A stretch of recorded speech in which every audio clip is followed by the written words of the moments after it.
श्री शिव महापुराण रुद्र संहिता अध्याय प्रारंभ। सती का प्रश्न तथा उसके उत्तर में भगवान शिव द्वारा ज्ञान एवं नवदा भक्ति के स्वरूप का विवेचन। कैलाश तथा हिमाचल पर्वत पर श्री शिव और सती के विविध विहारों का विस्तार पूर्वक वर्णन करने के पश्चात ब्रह्मा जी ने कहा, मुने, एक दिन की बात है, देवी सती एकांत में भगवान शंकर से मिली और उन्हीं भक्ति पूर्वक प्रणाम करके दोनों हाथ जोड़ खड़ी हो गई। प्रभु शंकर को पूर्ण प्रसन्न जान नमस्कार करके विनीत भाव से खड़ी हुई। दक्ष कुमारी सती भक्ति भाव से अंजलि बांधे बोली। सती ने कहा, देव देव महादेव, करुणा सागर प्रभु, दीनों द्वार परायण महायोगिनी, मुझ पर कृपा कीजिए। आप परम पुरुष हैं, सबके स्वामी हैं, रजोगुण सतगुण और तमोगुण पर से परे हैं, निर्गुण भी हैं सगुण भी हैं, सबके साक्षी निर्विकार और महाप्रभु हैं। हर मैं धन्य हूँ जो आपकी कामनी और आपके हाथ सुंदर विहार करने वाली आपकी प्रिया हुई। स्वामिन, आप अपनी भक्त वत्सलता से ही प्रेरित होकर मेरे पति हुए हैं। नाथ, मैंने बहुत वर्षों तक आपके साथ विहार किया है। महेशान, इससे मैं बहुत संतुष्ट हुई हूँ और अब मेरा मन उधर से हट गया है। देवेश्वर हर, अब तो मैं उस परम तत्व का ज्ञान प्राप्त करना चाहती हूँ जो निरतिशय सुख प्रदान करने वाला है तथा जिसके द्वारा जीव संसार सुख से अनायास ही उद्धार पा सकते हैं।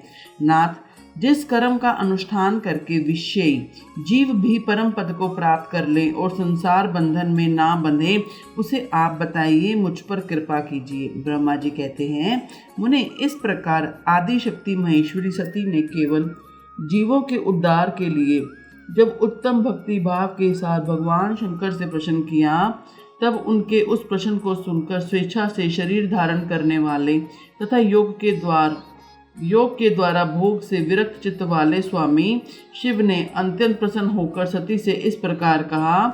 शिव बोले, देवी दक्ष नंदिनी महेश्वरी, सुनो, मैं उसी परम तत्व का वर्णन करता हूँ जिससे वासनाबद्ध जीव तत्काल मुक्त हो सकता है। परमेश्वरी, तुम विज्ञान को परम तत्व जानो। विज्ञान वह है जिसके उदय होने पर मैं ब्रह्म हूँ, मेरे ऐसा दृढ़ निश्चय हो जाता है। ब्रह्मा के सिवा दूसरी किसी वस्तु का स्मरण नहीं रहता तथा उस विज्ञान की पुरुष की बुद्धि सर्वथा शुद्ध हो जाती है। प्रिय, वह विज्ञान दुर्लभ है। इस त्रिलोकी में उसका ज्ञाता कोई विरला ही होता है। वह जो और जैसा भी है सदा मेरा स्वरूप ही है, साक्षात परात्पर ब्रह्म है। उस विज्ञान की माता है मेरी भक्ति है जो भोग और मोक्ष रूप फल प्रदान करने वाली है। वह मेरी कृपा से सुलभ होती है। भक्ति 9 प्रकार की बताई गई है। सती, भक्ति और ज्ञान में कोई भेद नहीं है। भक्ति और ज्ञानी दोनों को ही सदा सुख प्राप्त होता है। जो भक्ति का विरोधी है उसे ज्ञान की प्राप्ति नहीं होती। देवी, मैं सदा भक्त के अधीन रहता हूँ और भक्ति के प्रभाव से जातिहीन नीच मनुष्यों के घरों में भी चला जाता हूँ, इसमें कोई संशय नहीं है। सती, वह भक्ति 2 प्रकार की है, सगुण और निर्गुण। जो वेदी और स्वभाव की भक्ति होती है वे श्रेष्ठ है तथा इससे भिन्न जो कामना मूलक भक्ति होती है वे निम्न कोटि की मानी गई है। पूर्वोक्त सगुण और निर्गुणा, ये दोनों प्रकार की भक्तियां नौष्ठिकी और अनौष्ठिकी के भेद से 2 भेद वाली हो जाती हैं। नौष्ठिकी भक्ति 6 प्रकार की मानी गई है और अनुष्ठिक 1 ही प्रकार की कही गई है। विद्वान पुरुष विवेता और अविवेता आदि भेद से उसे अनेक प्रकार की मानते हैं। इन द्विध भक्तियों के लिए बहुत से भेद प्रभेद होने के कारण उनके तत्व का अन्यंत्र वर्णन किया गया है। प्रिय, मुनियों के सगुणा और निर्गुणा दोनों भक्तियों के 9 अंग बताए गए हैं। दक्ष नंदिनी, मैं उन 9 अंगों का वर्णन करता हूँ, तुम प्रेम से सुनो। देवी, श्रवण कीर्ति स्मरण, सेवन दास्य अर्चन, सदा मेरा वंदन, सख्य आत्मसमर्पण, ये विद्वानों के भक्ति के 9 अंग बताए माने हैं। शिव भक्ति के उपांग भी बहुत से बताए गए हैं। देवी, अब तुम मन लगाकर मेरी भक्ति के पूर्वोक्त 9 अंगों के पृथक पृथक लक्षण सुनो।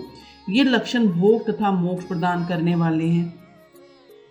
जो स्थिर आसन से बैठकर तन मन आदि से मेरी कथा कीर्तन आदि का नित्य सम्मान करता हुआ प्रसन्नता पूर्वक अपने श्रवण पुटों से उसको आप अमृत उत्तम रस का पान करता है, उसके इस साधन को श्रवण कहते हैं।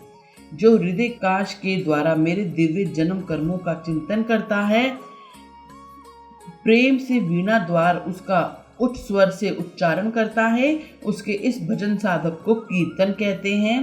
देवी मुझे नित्य महेश्वर को सदा और सर्वत्र व्यापक जानकर जो संसार में निरंतर निर्भय रहता है, उसी को स्मरण कहा गया है। अरुणोदय से लेकर हर समय सेवे की अनुकूलता का ध्यान रखते हुए हृदय और इंद्रियों को जो निरंतर सेवा की जाती है, वही सेवन नाम की भक्ति है। अपने को प्रभु का किंकर समझकर हृदय अमृत से भी भोग से स्वामी का सदा प्रिय संपादन करना दास्य कहा गया है। अपने धन वैभव के अनुसार शास्त्रीय विधि से मुझ परमात्मा को सदा पाद्य आदि 16 उपचारों का जो समर्पण करना है, उसे अर्चन कहते हैं। मन से ध्यान और वाणी से वंदनात्मक मंत्रों के उच्चारण पूर्वक 8 अंगों से भूतल का स्पर्श करते हुए जो इष्ट देव को नमस्कार किया जाता है, उसे वंदन कहते हैं। ईश्वर मंगल या अमंगल जो कुछ भी करता है, वह सब मेरे लिए मंगल के लिए ही है, वह सब मेरे मंगल के लिए ही है, ऐसा दृढ़ विश्वास रखना सख्य भक्ति का लक्षण है। देह आदि जो कुछ भी अपनी कही जाने वाली वस्तुएं हैं, वह सब भगवान की प्रसन्नता के लिए उन्हीं को समर्पित करके अपने निर्वाह के लिए भी कुछ बचाकर ना रखना अथवा निर्वाह की चिंता से रहित हो जाना आत्मसमर्पण कहलाता है। ये मेरी भक्ति के 9 अंग हैं जो भोग और मोक्ष प्रदान करने वाले हैं। इनसे ज्ञान का प्राकट्य होता है तथा ये सब साधन मुझे अत्यंत प्रिय हैं। मेरी भक्ति के बहुत से उपांग भी कहे गए हैं, जैसे बिल्व आदि का सेवन आदि। इनको विचार से समझ लेना चाहिए। प्रिय, इस प्रकार मेरी सांगोपांग भक्ति सबसे उत्तम है। यह ज्ञान वैराग्य की जननी है और मुक्ति उसकी दासी है। यह इसके द्वारा संपूर्ण कर्मों के फल की प्राप्ति होती है। यह भक्ति मुझे सदा तुम्हारे समान ही प्रिय है। जिसके चित्त में नित्य निरंतर यह भक्ति निवास करती है, वह साधक मुझे अत्यंत प्यारा है। देव ऋषि देवेश्वरी तीनों लोकों को और चारों युगों में भक्ति के समान दूसरा कोई सुखदायक मार्ग नहीं है। कलयुग में तो यह विशेष सुखद एवं सुविधाजनक है। देवी, कलयुग में प्राय ज्ञान और वैराग्य के कोई ग्राहक नहीं है, इसलिए वे दोनों वृद्ध उत्साह शून्य और जर्जर हो गए हैं। परंतु कलयुग में तथा अन्य सब युगों में भी प्रत्यक्ष फल देने वाली है। भक्ति के प्रभाव से मैं सदा उसके वश में रहता हूँ, इसमें कोई संशय नहीं है। संसार में जो भक्तिमान पुरुष है, उसकी मैं सदा सहायता करता हूँ, उसके सारे विघ्नों को दूर हटाता हूँ। उस भक्त का जो शत्रु होता है, वह मेरे लिए दंडनीय होता है, इसमें कोई संशय नहीं है। देवी, मैं अपने भक्तों का रक्षक हूँ। भक्त की रक्षा के लिए ही मैंने कुपित हो अपने नेत्र जनित अग्नि से काल को भी दग्ध कर डाला था। प्रिय भक्त के लिए मैं पूर्व काल में सूर्य पर भी अत्यंत क्रुद्ध हो उठा था और शूल लेकर मैंने उन्हें मार भगाया था।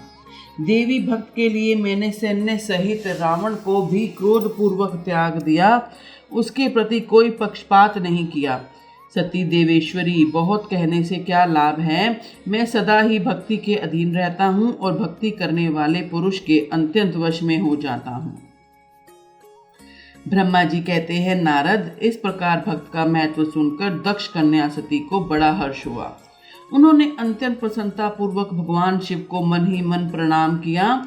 मुने, सती देवी ने पुनः भक्ति कांड विषयक शास्त्र के विषय में भक्ति पूर्वक पूछा। उन्होंने जिज्ञासा की कि जो लोक में सुखदायक तथा जीवों के उद्धार के साधनों का प्रतिपादक है, वह शास्त्र कौन सा है। उन्होंने यंत्र मंत्र शास्त्र, उसके महात्म्य तथा अन्य जीव द्वारक धर्ममय साधनों के विषय में विशेष रूप से जानने की इच्छा प्रकट की। सती के इस प्रश्न को सुनकर शंकर जी के मन में बड़ी प्रसन्नता हुई। उन्होंने जीवों के उद्धार के लिए सब शास्त्रों का प्रेम पूर्वक वर्णन किया। महेश्वर ने 5 अंगों सहित तंत्र शास्त्र, यंत्र शास्त्र तथा भिन्न भिन्न दिवेश्वरों की महिमा का वर्णन किया। मुनीश्वर इतिहास कथा सहित उन देवताओं के भक्तों की महिमा का, वर्णाश्रम धर्म का तथा राज धर्म का भी निरूपण किया। पुत्र और स्त्री के धर्म की महिमा का, कभी नष्ट न होने वाली वर्णाश्रम धर्म का और जीवों को सुख देने वाले वैदिक शास्त्र तथा ज्योतिष शास्त्र का भी वर्णन किया। महेश्वर कृपा करके उत्तम सामुद्रिक शास्त्र का तथा और भी बहुत से शास्त्रों का तत्ववत वर्णन किया। इस प्रकार लोकोपकार करने के लिए सद्गुण संपन्न शरीर धारण करने वाले त्रिलोक सुखदायक और सर्वज्ञ सती शिव हिमालय के कैलाश शिखर पर तथा अन्य स्थानों में नाना प्रकार की लीलाएं करते थे। वे दोनों दंपत्ति साक्षात पर ब्रह्मा स्वरूप हैं। हर हर महादेव। इस प्रकार रुद्र संहिता अध्याय 21 से 27 संपूर्ण हुआ। ओम।